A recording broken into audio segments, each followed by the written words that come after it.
आज पूर्णग्रास चंद्रग्रहण आसनु जानिबा एहार सर्विशेष खबर विषय रविवार भाद्रव पूर्णिमा रे भारत रे सबुठी विरल पूर्णग्रास चंद्रग्रहण दृश्यमान हेबो। एहा भारत समेत ऑस्ट्रेलिया, अंटार्कटिका, न्यूजीलैंड, आफ्रिका, प्रशांत महासागर, अंटार्कटिका महासागर आदि अंचल रे दृश्यमान हेबो। एही विरल चंद्रग्रहण ओडिशार कटक, भुवनेश्वर, पुरी, जाजपुर, बरहमपुर, संबलपुर, राउरकेला आदि स्थान रे एक समय देखा मिलिबो।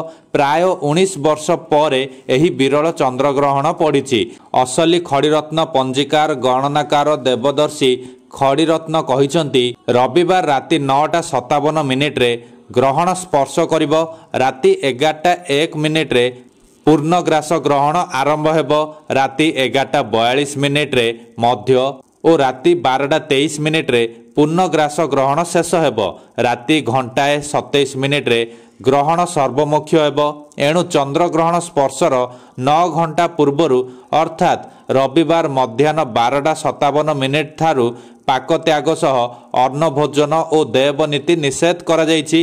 शेष थर 2006 मसीह सेप्टेम्बर 7 तारिख भाद्रव पूर्णिमा रे चंद्रग्रहण ओडिशा समेत सारा भारत में देखा देइथिला।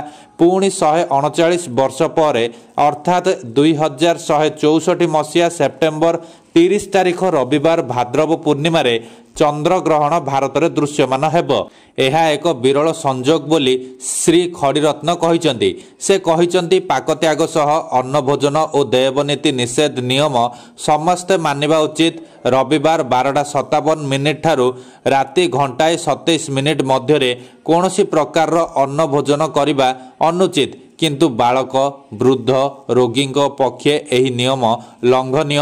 ग्रहण समय गर्भवती महिला माने एही रातिरे ग्रहण को न देखि कोଳରେ एक नड़िया रखी घर भितर रही श्री विष्णु जगन्नाथ को मने मने स्मरण करने उचित।